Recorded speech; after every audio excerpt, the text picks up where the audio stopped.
Okay, so these are the equations that we talked about in the last lecture.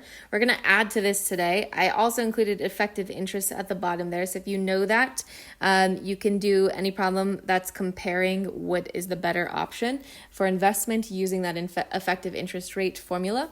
We're now on page 15 of the student note packet. We're looking at exponential growth and decay examples.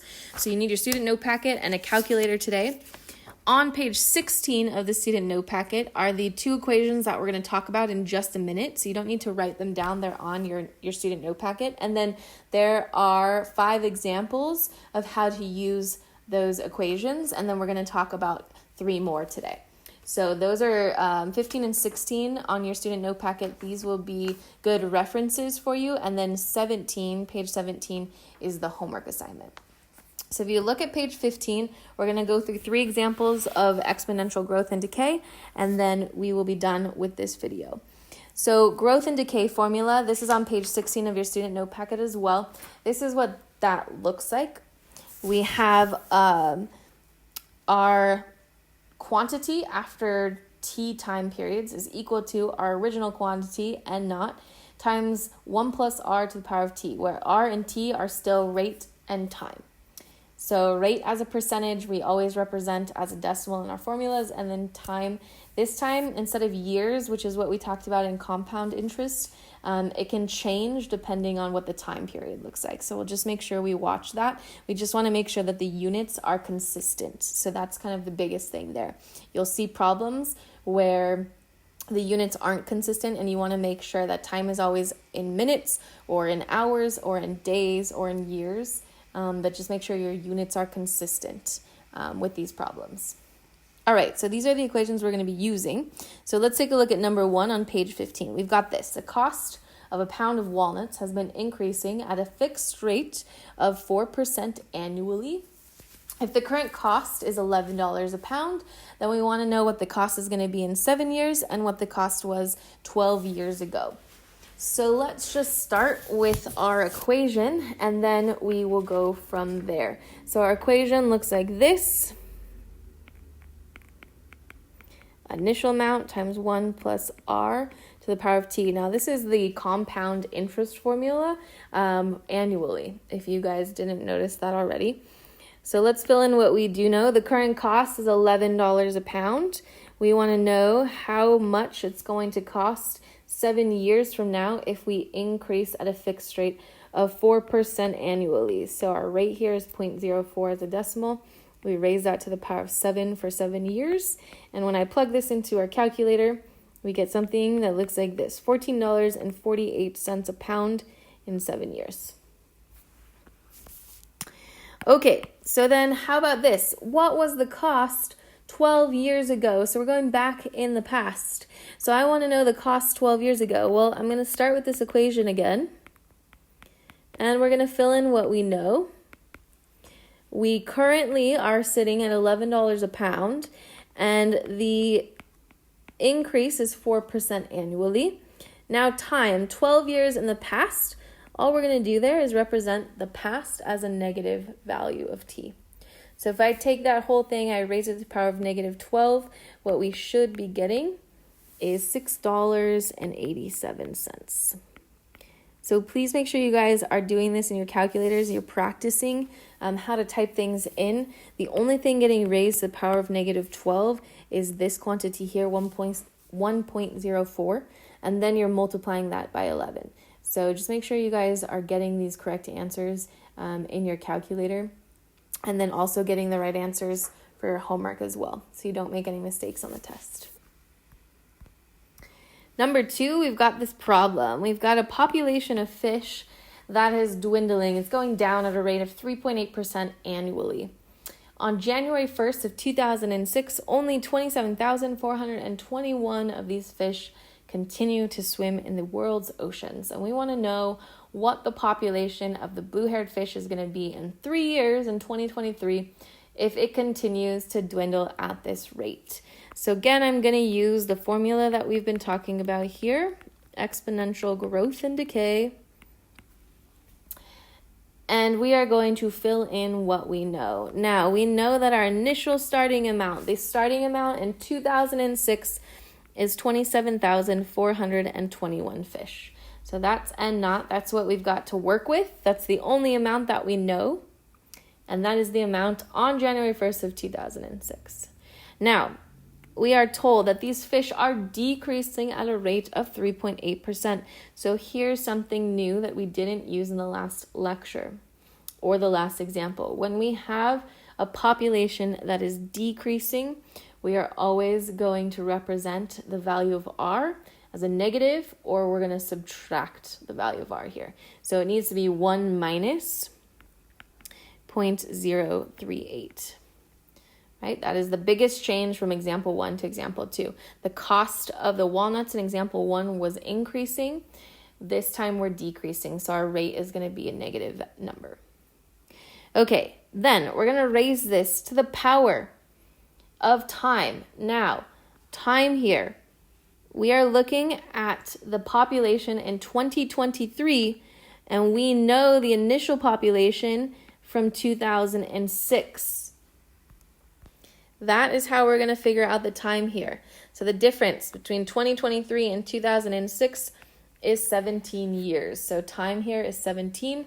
We're going to plug all of this into our calculator, and we get this number, 14,192.52, something like that. But we're going to make sure that our answer makes sense in the context of what our problem is talking about. We cannot have a half a fish swimming around in the ocean. It wouldn't be swimming. It'd be floating. Okay, so our population, we're going to round here. 14,193 fish in the ocean in 2003. Right? So make sure your answers make sense for the context of the problem. Part B then, what was the population in 1974? So we're going backwards in time here. Now, what do we know? I know my equation. And let's fill in other pieces of information we're given. Again, we know the initial population in 2006, 27,421 fish. I also know that our interest or our percentage here is 3.8%. So R is 0.038. Again, the population is still decreasing, so we're still going to represent that as a minus 0.038. But this time, if we're going back in time to 1974, the difference between 1974 and 2006 is 32 years. So 32 years back in time is minus 32. So we're going to take 1 minus 0.038, raise it to the power of negative 32. And then when we plug all of this into our calculator, we get this number. And we're going to make sure that we round our answer appropriately. So our final answer here is going to be 94,729 fish in the ocean in 1974. And that makes sense because our population is growing smaller and smaller. It should be larger in 1974 than it is in 2006. All right, last formula, and then we'll get to the last example before you guys start working on your homework. The half-life formula looks like this. N naught, that's our initial amount. What we're starting with, time still measured with t, the variable t. The units are going to depend on the half-life unit. So this is where I'm talking about we want our units to be consistent. And then h is this new variable. H is the half-life. So the amount of time it takes for half of the substance to decay. Okay, so this is our half-life formula. We're going to apply it for the very last problem we're going to do here. So the half-life of crystonium is 128 days. This is a throwback to Miss Bryan, who used to teach pre-calculus. So we've got the half-life of this thing that is 128 days. We want to know how much of a 429 gram sample is going to remain in 1 year. So let's start by just writing the half-life formula. Okay, now let's fill in what we know. We are starting with 429 grams. I want to know how much is left after 1 year. So we're going to have 1/2 to the power of time, 1 year, over the half-life.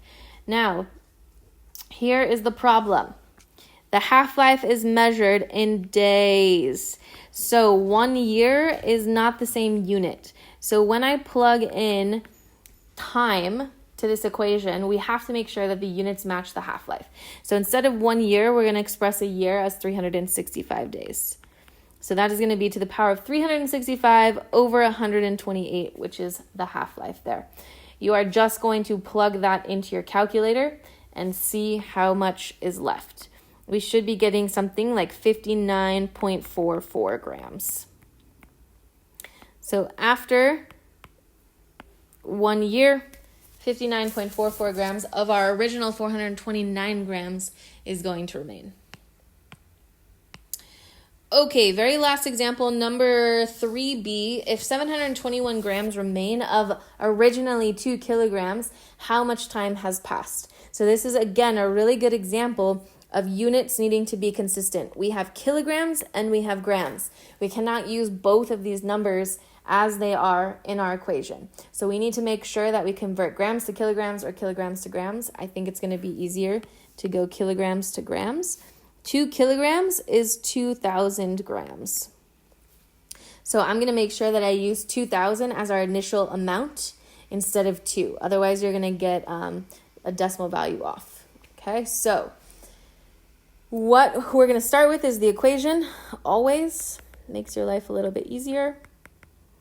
And then we're going to fill in what we know. Now we're solving for t here. We're solving for time, which means eventually we're probably going to have to take the log or the natural log of both sides to get t by itself, because t is now going to be in the exponent.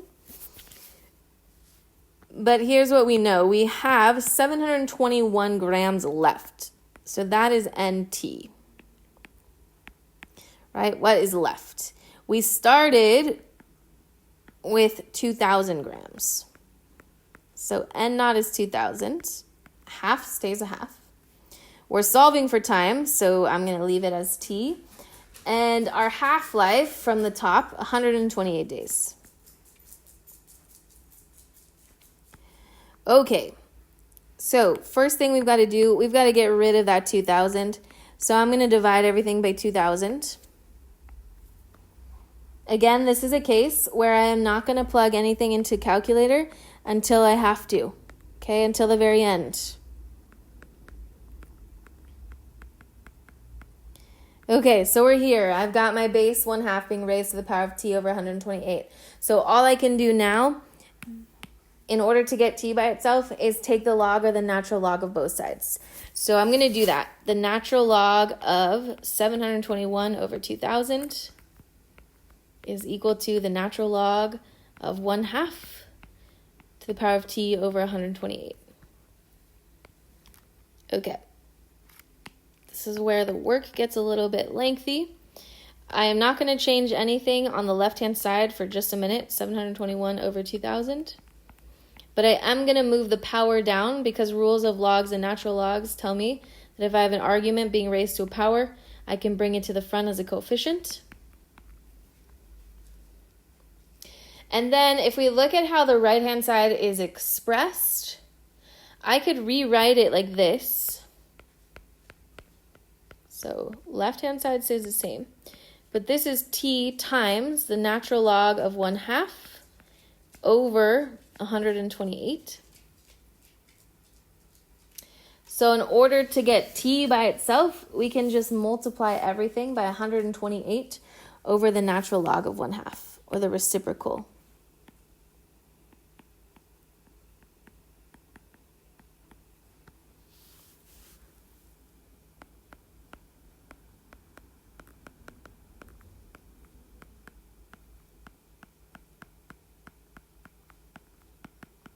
All right, so t is equal to 128 divided by the natural log of 1/2 times the natural log of 721 over 2,000. Type that into your calculator. It's like one calculation you need to make, and make sure you guys are getting the right number here. Should be getting 188.41, and then we've got to think about units. Now, units need to be consistent, so the half-life was in days, so this is also going to be measured in days. Okay, so your homework then is to finish the problems on page 17 of your student note packet. Answers are at the bottom there. Email me if you've got questions.